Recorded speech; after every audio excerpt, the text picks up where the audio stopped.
The more clearly we focus our attention on the wonders of the universe, the less taste we shall have for destruction. Rachel Carson.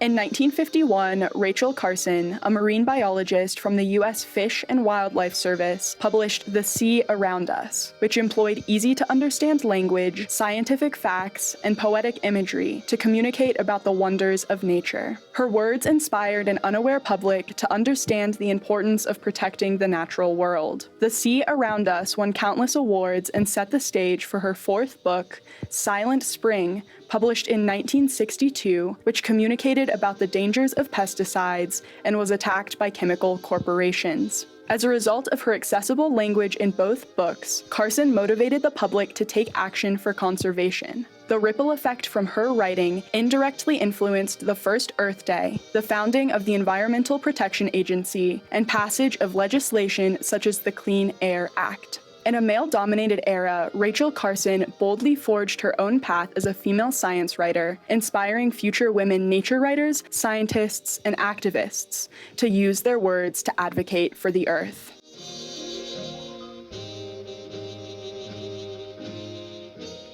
As America became urbanized in the mid-19th century, natural resources were degraded and Americans grew disconnected from nature. In response, John Muir, a naturalist, wrote a series of articles communicating about the destruction of American wilderness. As a result of Muir's communication, in 1890, 5 new national parks were founded. In the following years, Muir worked with President Theodore Roosevelt to create legislation, such as the Antiquities Act of 1906, which laid the legislative framework for later conservation programs. 5 years later, in 1911, Anna Botsford Comstock published Handbook of Nature Study, beginning the nature study movement and communicating about the value of nature to childhood development. At this time, women's role in the home and close proximity to nature gave them a unique position to communicate with their children about the importance of the earth. This book shaped Rachel Carson's childhood in Springdale, Pennsylvania at the turn of the century, where she was encouraged by her mother to spend time in the woods surrounding their family farm. After graduating from high school, Carson enrolled at the Pennsylvania College for Women and majored in biology. 4 years later, she pursued a master's degree in zoology at Johns Hopkins University. After finishing at the top of her class in 1932, Carson became editor of publications at the Bureau of Fisheries. 7 years later, Paul Hermann Muller, a Swiss scientist, discovered the insecticide properties of DDT and was later awarded a Nobel Prize. At this same time, Rachel Carson was writing her first book, Under the Sea Wind, published in 1941. Due to the distractions of World War II, it was not widely read by the public.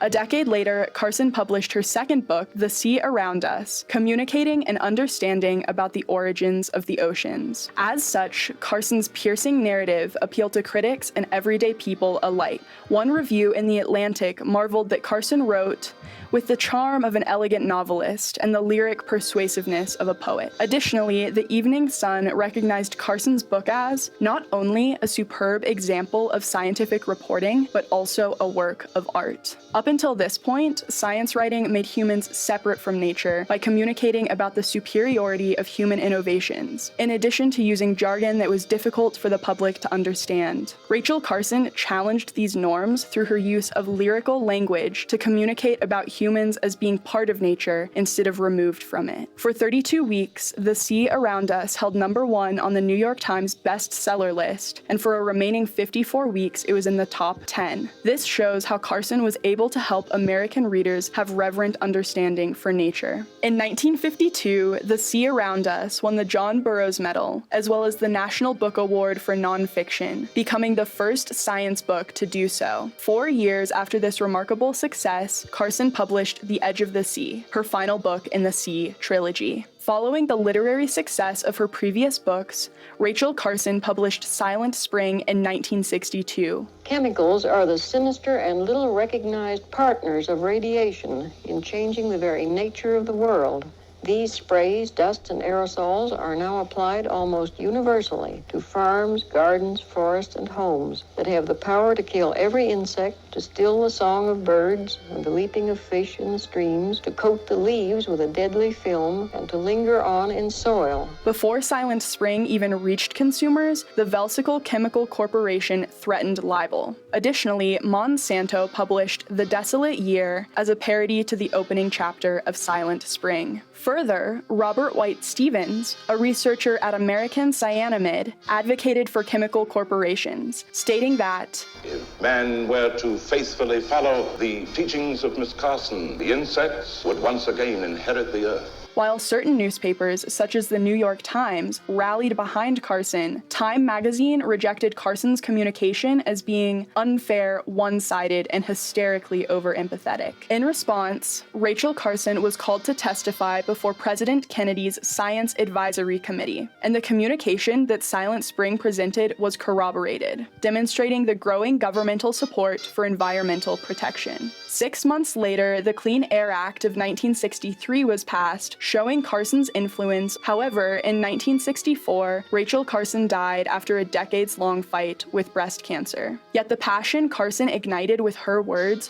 only continued to grow after her death. At the beginning of 1970, the National Environmental Policy Act was passed, seeking preservation of nature. On April 22nd of that same year, 20 million Americans participated in the first Earth Day, demonstrating support for regulating industry, ending pollution, and protecting nature. By the end of the year, the Environmental Protection Agency was also founded. The EPA Journal wrote, "In fact, the EPA today may be said, without exaggeration, to be the extended shadow of Rachel Carson." In the coming years, the Clean Water Act was passed, DDT was banned, and the Endangered Species Act was ratified. All these events show how even after Carson's death, the communication in her books continued to influence national conservation. The impact of Carson's communication on the literary world can be seen in Annie Dillard's 1974 book, Pilgrim at Tinker Creek, and Anne Zwinger's 1975 book, Run, River, Run, both of which were well-received and award-winning.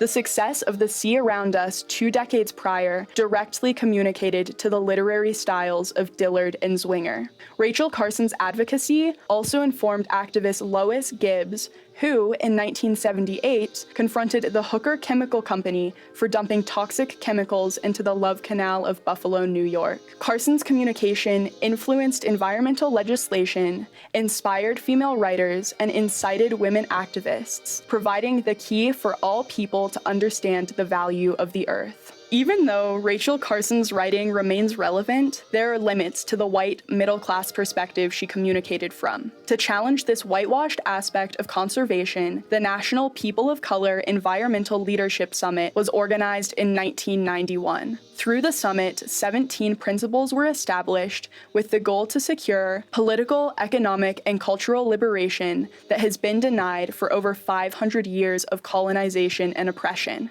These principles still shape grassroots movements led by communities of color, who continue to disproportionately experience the effects of climate change. She did talk about the effects, pollution and all that sort of stuff on people who bore no responsibility for it. It was not their fault, whether they were farm workers or Eskimos. That's an inkling of environmental justice, but much of her world was indeed white writers, bird watchers, the rest. In the 21st century, Rachel Carson's legacy is kept alive by the work of Terry Tempest Williams. Can you imagine a world without birdsong? It was such a simple question, but Miss Carson had reached right into my own heart. I think on that day, I became an environmentalist. With her words, Williams has influenced legislators to preserve over 2 million acres of Utah wilderness, continuing Rachel Carson's legacy of fierce wonder and relentless advocacy. Rachel Carson's artful communication about the marvels of nature and willingness to challenge the status quo with her words helped the public understand the interconnectedness of humans and the earth. Without Rachel Carson, public understanding of the need for environmental conservation would not have blossomed, and the many ripple effects of her communication may not have come to be. Today, as humanity experiences a climate crisis, Rachel Carson's legacy inspires women and people of color as they ensure liberation of the earth and all marginalized people. I want to remember Rachel Carson's spirit. I want it to be both fierce and compassionate at once. I want to know the grace of wild things that sustains hope. Terry Tempest Williams.